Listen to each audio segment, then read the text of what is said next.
Hello, everyone, and welcome to the latest in the Diplomat's ongoing webinar series. Today, we are going to be talking about Taiwan's regional representation in Latin America, where it has the majority of its remaining diplomatic allies.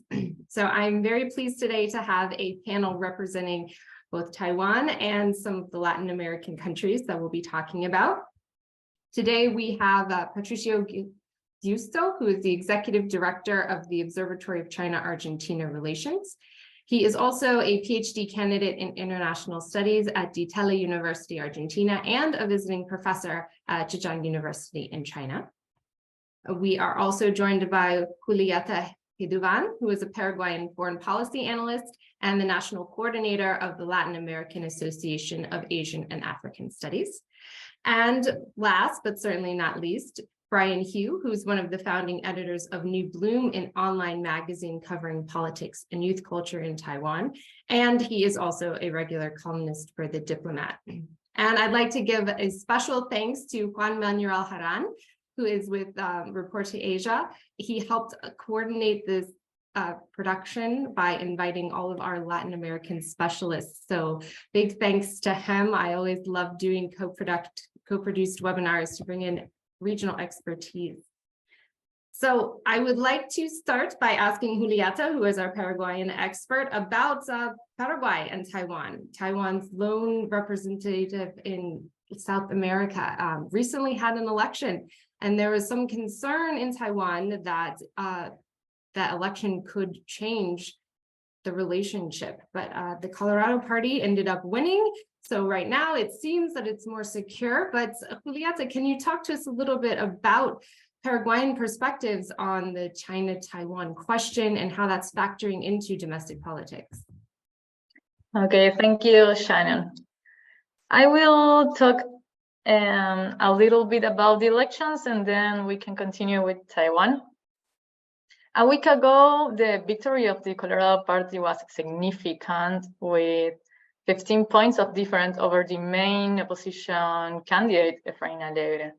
And with this outcome, the Colorado Party will continue to hold its hegemony, having won all elections since the return of democracy in 1989, except for one against Fernando Lugo in 2008. If we include the years of Alfredo Stroessner's dictatorship and a few years prior, their government extends for almost 70 years. And put it aside, the unresolved fraud allegations from the opposition made these last few days, what we see in this scenario is the reaffirmation of the status quo and the choice of Paraguayan society to maintain it. Santiago Peña, the new president of Paraguay, is a 44-year-old economist who graduated from the US and has an impressive career. At the age of 32, he was already the director of the Central Bank of Paraguay and became the youngest minister of finance in Paraguay. His political career was nurtured by former President Horacio Cartes, and Santiago Peña can be seen, therefore, as Cartes' political heir, which is important considering that Cartes was at the center of controversy during the elections due to his designation as a significantly corrupt person by the US government and also for the financial sanctions imposed by the Treasury. This is relevant in understanding Paraguay international relations and its relationship with the US, which is one of its strategic allies. But now let's shift our focus to the other strategic ally of Paraguay, which is Taiwan. Paraguay has maintained relations with Taiwan continuously since 1955. Initially, the Paraguay regime under Alfredo Stroessner and the Taiwanese leader Chiang Kai-shek share a common ideological affinity and a firm opposition to communism. During that period, their cooperative efforts were primarily focused on military and technical cooperation to combat the subversion and communists. During the transition to democracy in Paraguay, the relationship with Taiwan continued to flourish, supported by the strong ties between Taiwan and the ruling Colorado Party in Paraguay. And with democracy, the focus of cooperation shifted toward fostering economic and technical collaboration and promoting cultural exchange. Despite the trend of countries recognizing China, since the 1970s, the close partnership between Paraguay and Taiwan remains strong. Paraguay is the only South American country that recognize Taiwan and not China in a very limited list of 13 countries. The Colorado Party has been an historical ally of Taiwan, and Santiago Peña has affirmed that he will continue to sustain these relations during his term in office. However, there are economic sectors mainly that are increasingly dissatisfied with this. Taiwan has focused mainly on financial and technical cooperations with scholarships, donations to public entities, and even financing the construction of the Congress in Paraguay. However, its investment in Paraguay is scarce, and only in recent years has there been an increase in imports of agricultural and livestock products, mainly what is meat and soybeans, which is one of the major complaints of the economic elites. The economic sector had been pushing for years for a change of recognition due to the enormous potential of the Chinese market.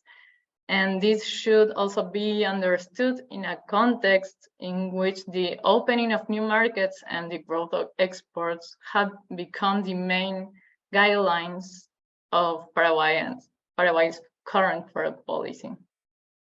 And therefore, beyond the affinity of the Colorado Party with Taiwan, the new government will also have to negotiate and renegotiate greater benefits with Taiwan in order to satisfy these large economic sectors that lead trade and international relations in Paraguay. And in my opinion, that will be the main challenge for Taiwan and for Santiago Peña during his government.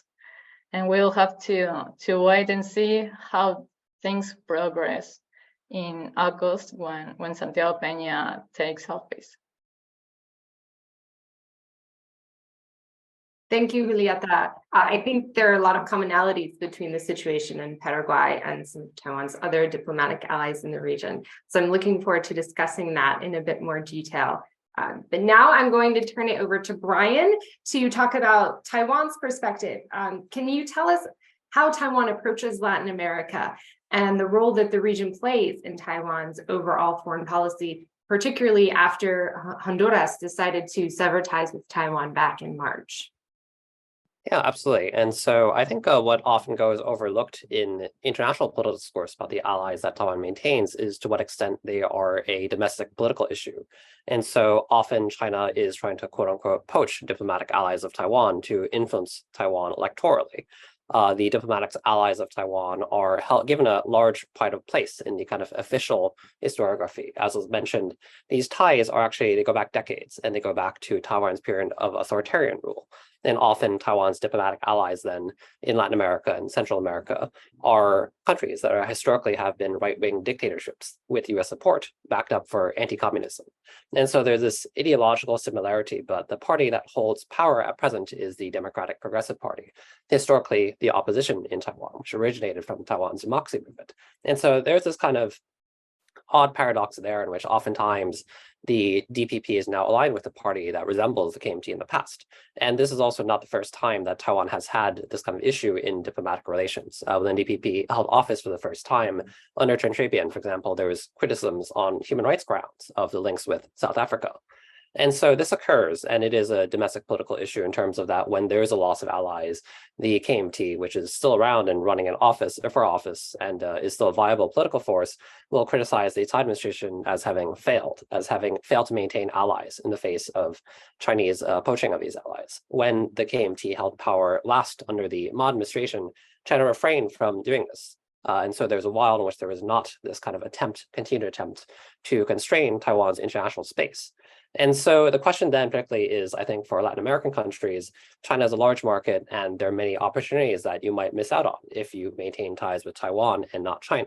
And Taiwan cannot outspend China. There's also the question of that Taiwan historically has been accused of dollar diplomacy, paying off elites through slush funds or backing infrastructure projects in return for recognition. Oftentimes, those are schools or dams. You also have trade ties such as beef or shrimp or coffee oftentimes. Even in Taiwan, you'll have, for example, state-owned enterprises such as the Taiwan Sugar Corporation or the Taiwan Railways, in which you'll have coffee from these countries through investment deals, for example, development projects, and they end up being sold through kind of state-run corporations such as the high-speed rail and so forth. And so there are these kind of trade ties as well. But then I think particularly the domestic political discourse in Taiwan has not really focused too much on the details of Taiwan's relation to other countries. Sometimes when international human rights criticisms are made of Taiwan for backing regimes with questionable human rights records, whether in Latin America or elsewhere, there's then concern about that this might affect Taiwan's reputation.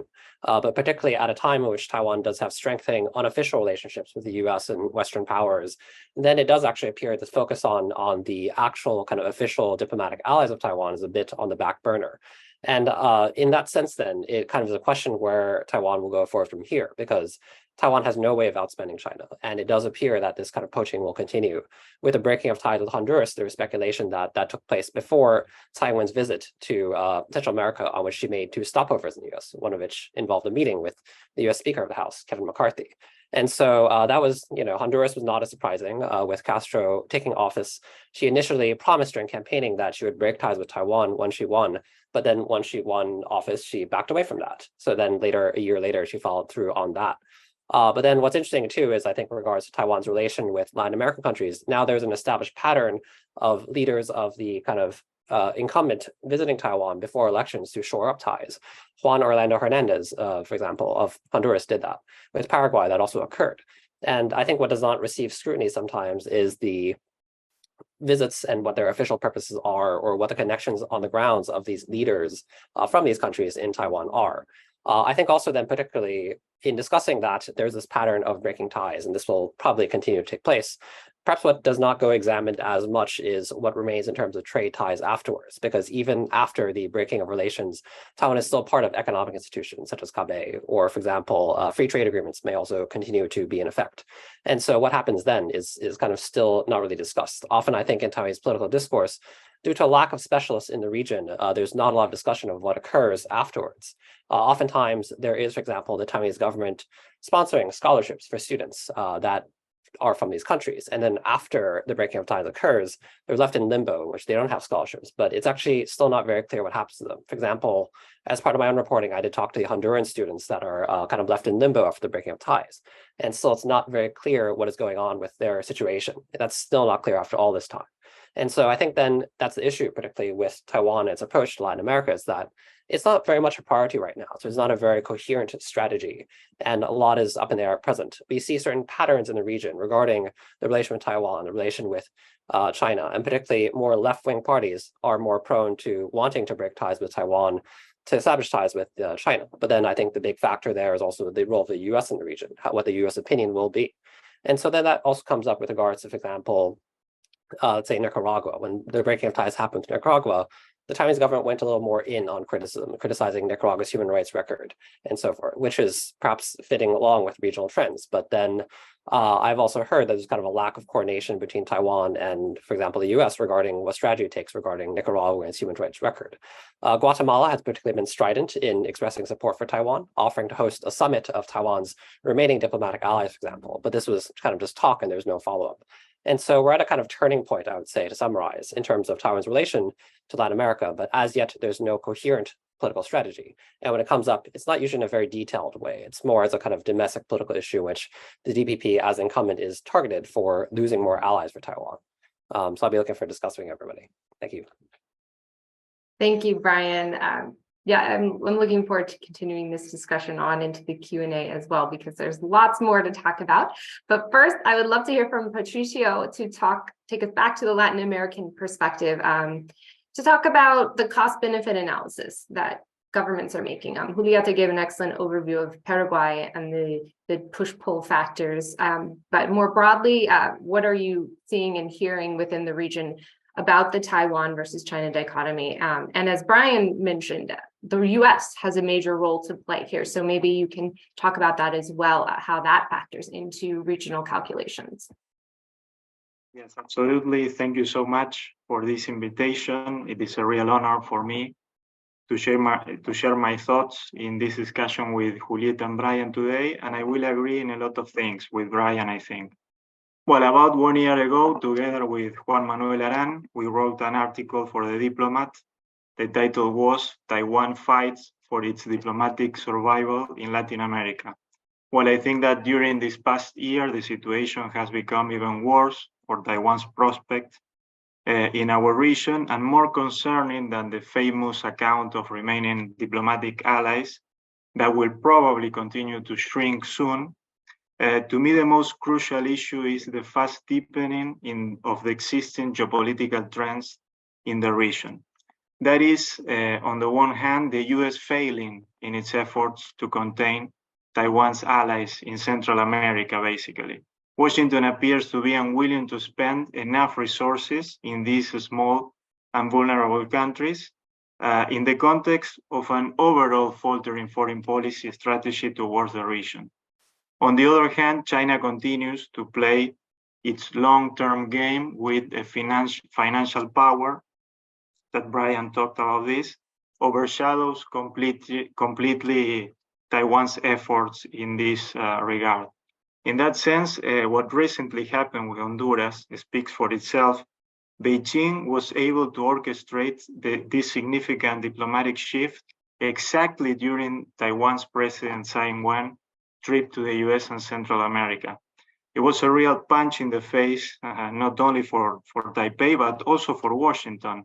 As Brian mentioned, let's bear in mind that VP Kamala Harris traveled with a lot of aid packages to Honduras last year, and she came back very happy with Xiomara Castro's reassurance on keeping ties with Taiwan. Well, it was like a real shame for her also personally, this situation, how the situation developed with Honduras. Of course, in coordination with the US, Taiwan has been deploying also substantial economic aid packages in the region, but in most of the cases at the cost of getting involved in corruption scandals. I remember the case of Guatemala, what happened there, but we could mention many other examples. Because in fact, high levels of corruptions are precisely one of the most distinctive features the remaining allies of Taiwan have. But the thing is that this costly effort has not been enough to counter the unstoppable Chinese advance in the region. In terms of the money struggle alone, I think we already have a clear winner in this regard. The only thing that could alter this trend would be like a renewed US interest in intervening more actively to influence Taiwan's allies.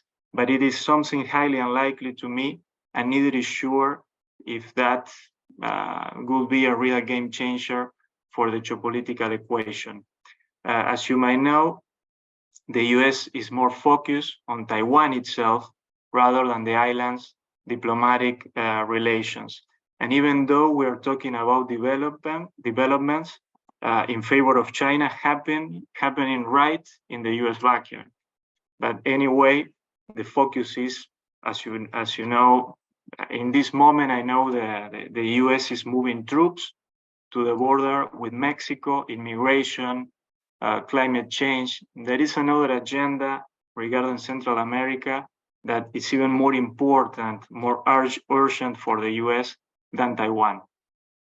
And what is worse for Taiwan, unlike what happens in the Pacific or even in Europe, where countries like Kiribati or Lithuania have hinted at recognizing Taiwan, no country in Latin America has any real intention or possibility of doing so. The trend is exactly the opposite, and Taiwan is not a relevant issue either in Latin American politics. This topic only appears when linked to the US foreign policy in Latin America. And we have to say also that Taiwan's lobby is generally very weak and limited in most countries. Not only, of course, in some countries, Taiwan still has diplomatic official relations, but in other countries like Argentina, we have these so-called trade and cultural offices. It's very limited what they can really do to influence in local politics. The question is just, so who will be the next Taiwan ally to fall for China, and how fast? Because it is clear to me that Taiwan will ultimately lose all its remaining allies in Latin America. Let's think, for how long can countries like Guatemala, Belize, or Haiti hold out to remain aligned with Taipei under the current circumstances?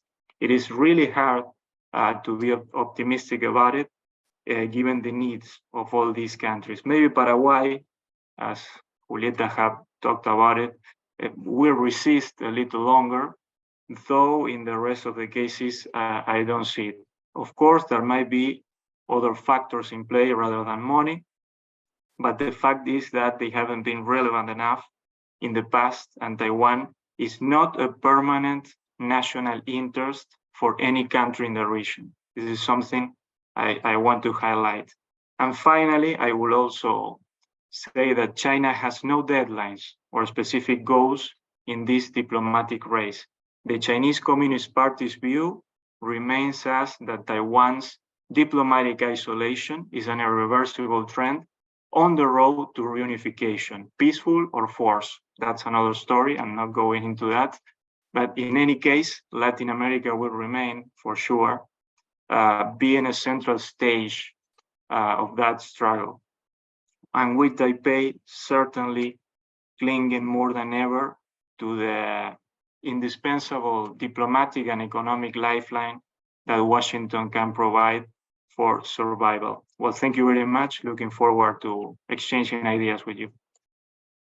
Thank you very much, Patricio. We are now heading into the question and answer portion of the discussion. So I would like to invite our attendees to open up the Q&A box at the bottom of your screen to type your questions.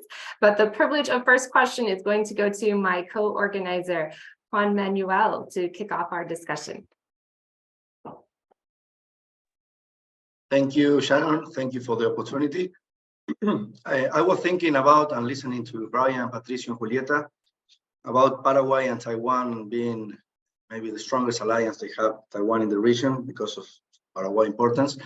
And I'm thinking if China can use its influence in Brazil and Argentina, all members of Mercosur, together with Paraguay, to try to break that relations with, for example, the free trade agreements talks that are being, or rumors that are being said since Lula's trip to China about the free trade agreement with Mercosur and China, or for example, getting Argentina into the BRICS alliance too.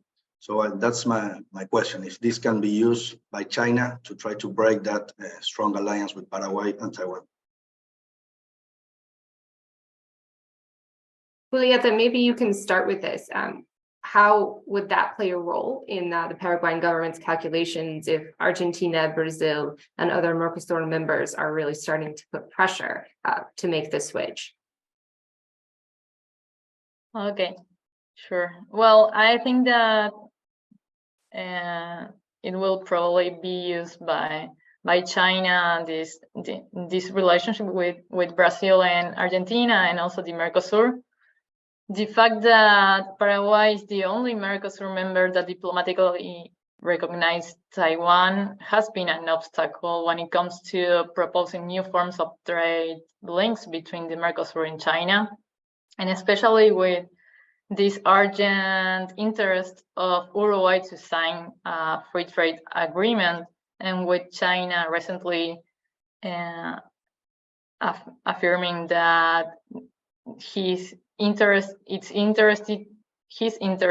primarily in a free trade with Mercosur and not with Uruguay as an independent country. So I think that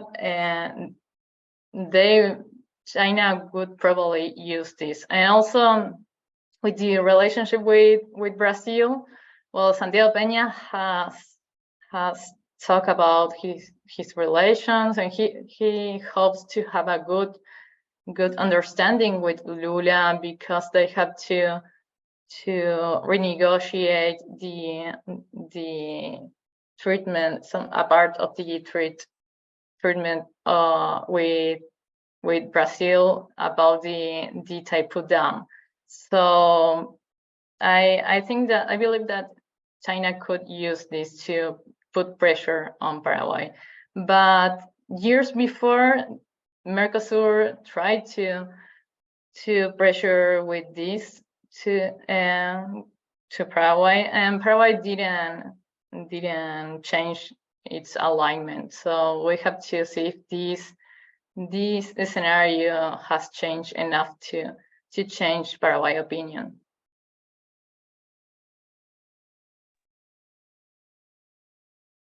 Yeah, I was just going to ask Patricio if you wanted to chime in. I know you addressed this in your previous article for us. Yes, I would like to add some ideas regarding this. Of course, Paraguay is being an obstacle for recognizing Taiwan officially in the framework of Mercosur relations with China. But that hasn't been the main obstacle for Mercosur for not moving forward with China and also with other regional blocs and economic powers. It's always been about the relation between Argentina and Brazil. The diplomatic differences we have, these countries have had in the recent past, even political rift, especially when coexisting Bolsonaro with the current administration in Argentina. That has been the most important issue to prevent the Mercosur from moving forward with China, and as I have mentioned, with other blocs also. There is a political realignment right now, geopolitical realignment. Brazil is siding, let's say, more than ever before with China. Lula's recent trip to China was remarkable. His speech, I think, was more than Xi Jinping expected, the things he said there. But let's not forget that Lula, 2 months before this trip, he said, the priority of the Mercosur should be to reach a closure of the agreement with the European Union. And then let's talk about China. So the priority is clear, and we all know that agreement with the European Union will not happen either, at least in the foreseeable future. So Lula is playing also with all these things, trying to contain all these players. On one side, the bilateral relation with Argentina, but also his relation with China and other superpowers. Let's see what happens, because of course it's something on the move, but I don't see news this year, nor about the China-Mercosur agreement, but neither about the Mercosur-European Union agreement. Thank you. We have some questions from our audience, so I'm going to turn there. We have a question from James Cook about soybeans. The importation of large amounts of soybeans into China has been an important force of change in the Amazon region. How does this affect Paraguay? So, Julieta, I think this is probably a question for you. Yeah, thank you. So, yes, currently, China is the main importing market for Paraguay, while Paraguay does not directly export to China. And therefore, the trade balance with China is negative. And with this in mind, trade with Taiwan experienced a significant growth in the past 2 years, and going from 0.3% to an about of 3% of Paraguay total trade, which is still relatively low. For much of its bilateral relationship, trade was almost non-existent. However, around 7 years ago, during Horacio Cartes' government, Taiwan began to offer trade preferences for the sale of soybeans and meat. And this was a result of pressure from Taiwan in recent years. And this is a great concern for Paraguay's government. In addition, the biggest difference is in infrastructure projects and investments. Taiwan can't compete against China on that, as my colleagues said earlier. And although Taiwan focused on technical and financial cooperation, investments are still small and almost non-existent compared to Taiwan's investment in countries where it lacks recognition. And in fact, this was highlighted by the President Abdo Benitez in an interview last year, because there is a growing interest in increasing foreign investments, and Taiwan is not doing enough in that regard. So the current main investors in Paraguay are the US and Brazil, and Taiwan is still just not reaching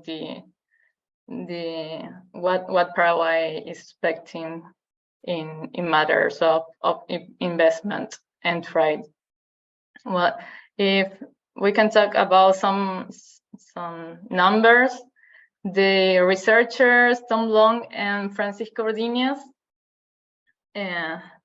have said that Taiwan invested an average of 4 million in development projects in Paraguay and 14 million in aid between 2005 and 2014. And furthermore, the flow of trade continues very low. So those benefits pale in comparison to what Paraguay's neighbor had received from China, and also with the access of export markets from what have the neighbors countries with China and what Paraguay has with Taiwan. Thank you, Julieta. Now, the second part of that question is asking what Taiwan's relationships like with Brazil and Argentina. I know Patricio already touched upon this a little bit in terms of the limited diplomatic presence, but I wonder, Brian, if you could maybe talk, does Taiwan have much interest or putting many efforts towards bolstering partnerships with its unofficial partners in Latin America? Yeah, I think oftentimes not. There's not a lot of discussion of it in public discourse. I mean, trade ties evidently exist, but are not substantial. And I think then, as was mentioned with official allies, there's a difficulty encouraging business and do trade. I think that's a kind of lack of creativity, but then also I think for the business community, it's often the language barrier or sense of travel and distance. And so there's that kind of challenge. And I think that there is some focus on unofficial relationships that Taiwan has, for example, with Somaliland, which is not recognized. And so that'd be a very new example. Taiwan, it has not reached the level of recognition, but did start a representative office in Somaliland. But then, I mean, the focus on unofficial relations, I think what's interesting is actually particularly after Honduras broke ties, Minister of Foreign Affairs Joseph Wu stated that Taiwan would actually be more open to dual recognition of both the ROC and the PRC. And so that is a new move. But then at the same time, I cannot see that really being taken up by countries without inviting retaliation from China. And so I think that that's not likely to be taken up as much. But I think there's a kind of lack of searching for creative solutions because the trend is there. We all know it's going to continue to lose allies with Taiwan diplomatic ties and so forth. But then thinking of solutions, there's kind of inertia that I think has set in sometimes. And particularly when there's an election and there's possibility of changing ties, there's not the attempt to, for example, build ties with both parties. Historically, there's the relations with one party historically in a country, and the government is not very good at, for example, creating bipartisan consensus. I think then also a lot depends for the unofficial allies on the relation with the US as well, because I think there's a tendency for countries to angle for attracting the attention of the US through sources of support for Taiwan.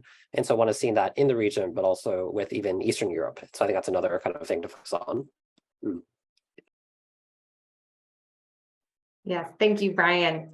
Moving on, we have a question from Pedro Van Eycken, who identifies himself as a career retired diplomat, although he makes clear he's speaking in his own personal capacity. He mentions that he was ambassador of Argentina in Haiti from 2017 to 2019, and Taiwanese diplomats told him at the time that they were under strong pressure because of China's aggressive policy to try and replace Taiwan. So he's asking about, do we anticipate further cases of countries switching diplomatic ties from Taiwan to China? And I think our consensus is yes, we do expect to see that. So I'll tweak the question a little bit. Which countries do you think are most likely to make the switch in the near future? So Patricio, maybe we can start with you and then have our other panelists chime in as well. Well, it's hard to say, but we know that Beijing is moving with contacts, with proposals, with all the remaining Taiwan allies. If I had to pick, I would say precisely Haiti maybe is in the weakest position today.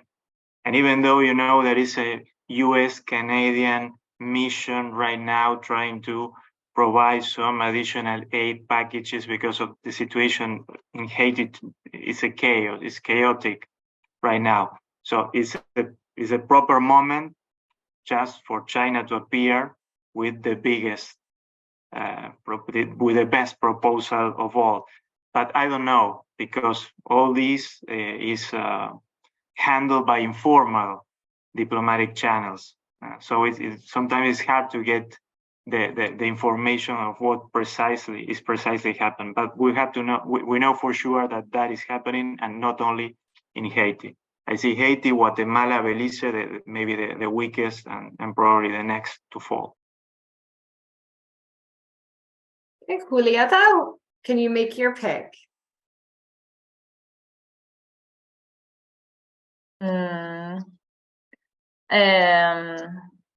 Sorry, can you say the question again? I am a little bit lost. Oh, no problem. We're just discussing which countries do you think are most likely to switch their diplomatic recognitions from Taiwan to China in the near future? Well, that's a hard one. I really don't know. I don't know if I can answer that question. In terms of Paraguay, maybe this government, or at least the first years, will continue with Taiwan. We don't know for sure what will happen, and especially with this potentially conflicted relation between Paraguay and the US, with this we think about corruptions and Horacio Cartes and all the sanctions. So I think that it may depend on this, mainly in the good or bad relations that can potentially occur between US and Paraguay.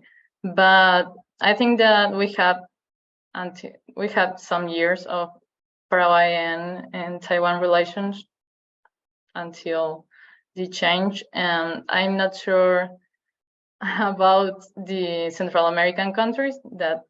That's more difficult to me to answer. Sure. Brian, what is your take on this? Yeah, it's a really good question. I'm also not too sure, but I think what's interesting to note is that it's likely to be a country that has democratic elections, because when you have an election cycle, you do see this pattern of the promise to break ties with Taiwan and establish ties with China. And so that comes up for economic reasons, for political reasons, and particularly Taiwan has not really fared too well with regards to the pink tide, let's say. When left-wing parties take power, then Taiwan often loses out. And so I think it's important to note those timings. And it's actually a bit ironic there because Taiwan is a democratic country and therefore tries to distinguish itself from China as democratic where China is not. But then it is around elections, actually, then when there's likely to be timing for a change in recognition. Juan Manuel, do you want to chime in on this? Because I know you've written a lot about this topic as well. Well, I think I agree with Patricio about Haiti being maybe weakest position of their government and their economic situation. So maybe it's a logical move for them. But as Brian says, it's very difficult. As Julieta said, it's very difficult to take a guess here. It's not that easy. And of course, we don't know the Beijing moves as far as we should, or as far as they are moving. They move faster than we do. So that's, I think, we need to get into account. Yes, absolutely. As Patricio said, these discussions are all taking place behind closed doors in a secretive fashion. So it's difficult to make accurate predictions, but I think we can guess trend-wise how relations are faring. And speaking of Haiti, which Patricio mentioned, we have a question from an anonymous attendee about what role Taiwan can play in helping Haiti deal with ongoing issues. So Brian, I will kick this one over to you.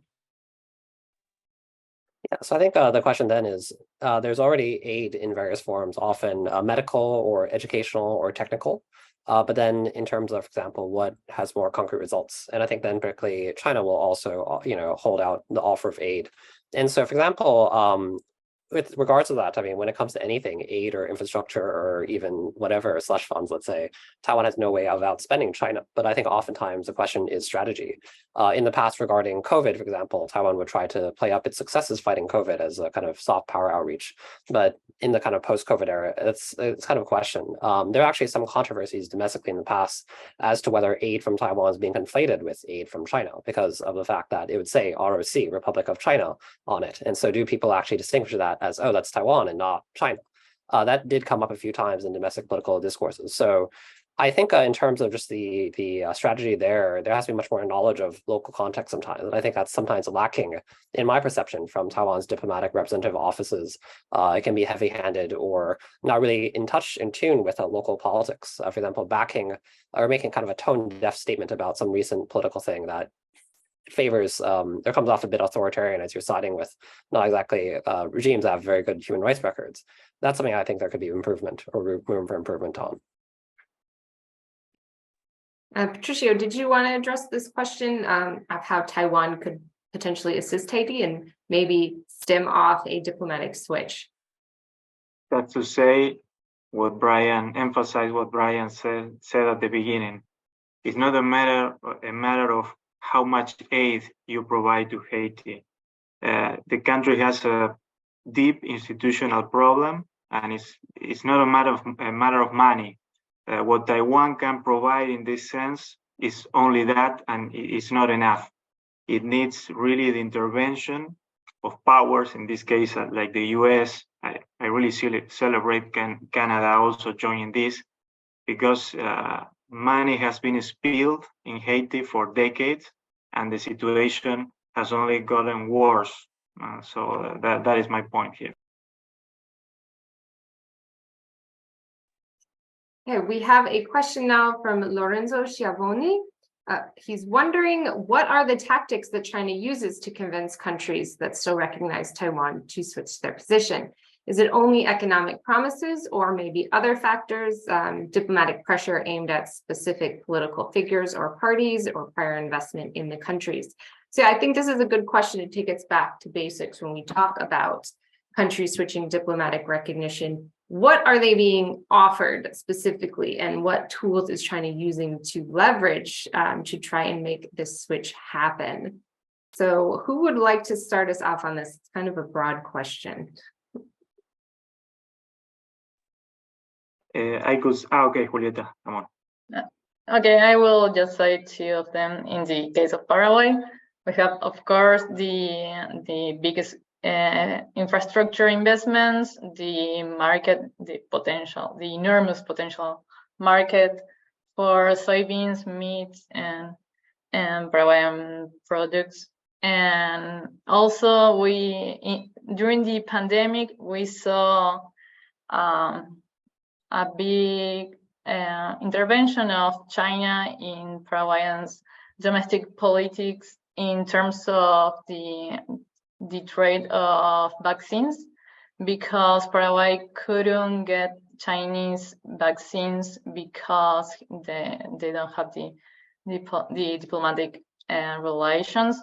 So this was a big thing for Chinese to use in terms to try to change the diplomatic recognition of Paraguay.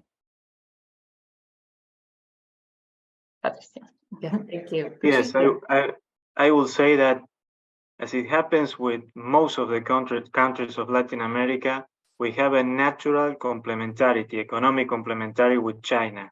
And the potential of the Chinese market, nobody in this moment we cannot compare with other markets we can access. And that also counts for these small countries of Central America.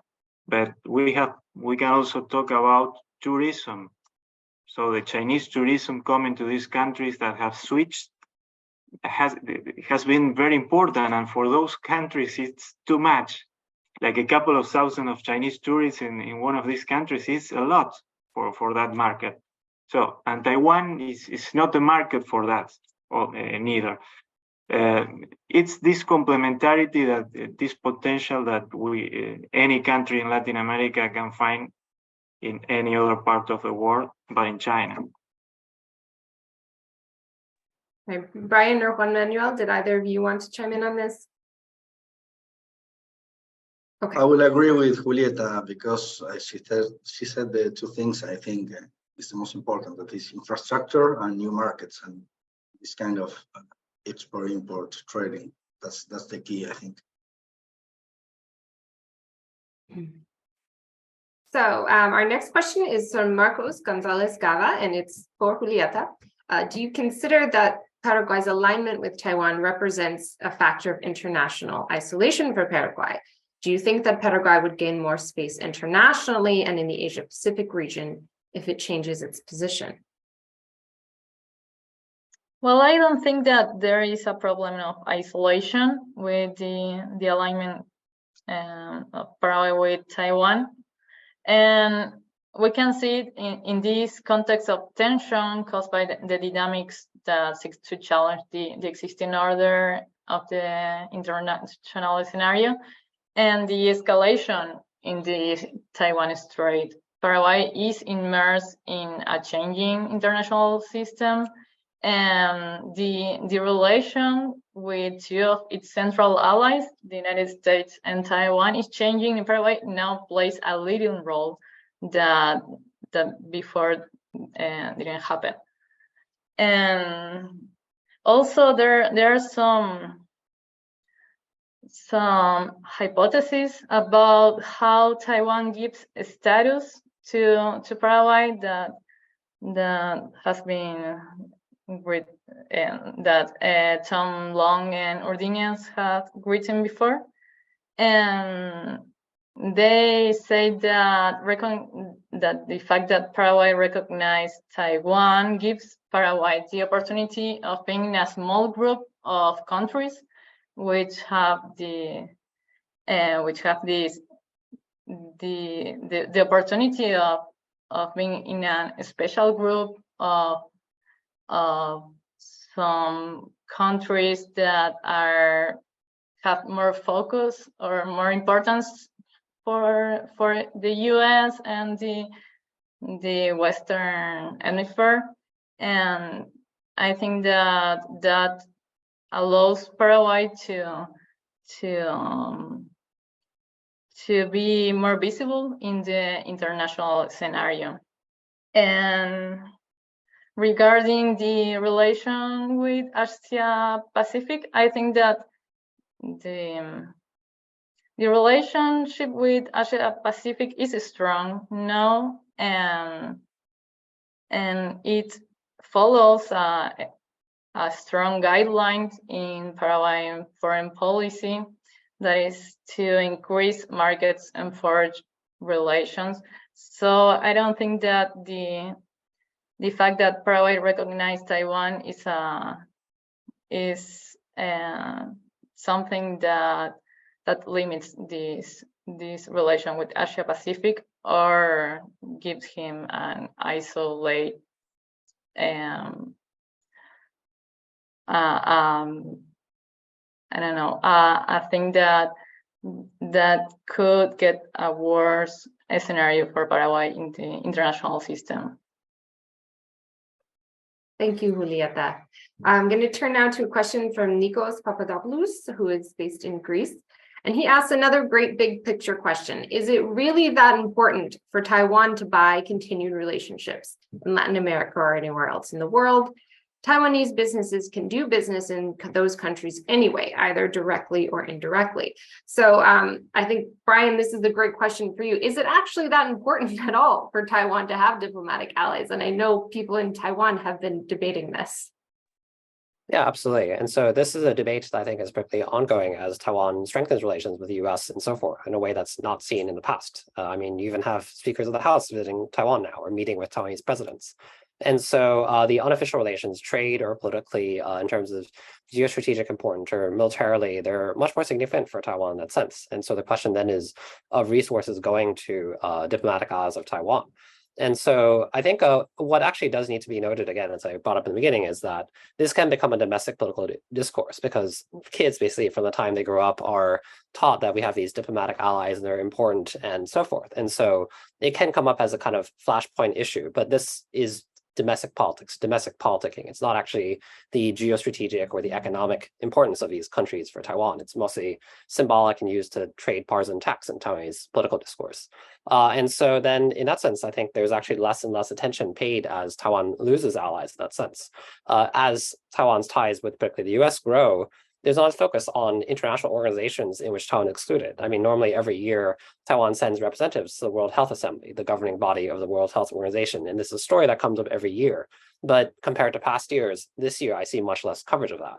And so I think it is something that people in Taiwan have come to expect. And so it is something that will still become a domestic issue in terms of kind of domestic politicking, but how important this is something to discuss, and the government may put less resources there going forward. There also are stakeholder interests in government regarding these different places, its links in places, and that might be harder to work around because there are these existing relationships and networks and some clientele networks in that sense, patronage networks. So that there'll be some pushback against kind of changing policy in a very direct way, but I kind of do see the government as slowly, the Taiwanese government on its way to changing the policy as the kind of notion of accepting dual recognition that Joseph Wu stated might seem to indicate. So I think that's something to keep an eye on in the future. Thank you, Brian. Our next question is from Chloe Zhao, and I think it's a good one for Patricio to start us out with, because it's about the US interest in involving Taiwan in its multilateral relationships and helping it expand its allies in Latin America or even the world. And I know you touched on this a little bit in your opening remarks. Are we seeing much effort on the US's part to try to help Taiwan keep or maybe even expand its presence in Latin America?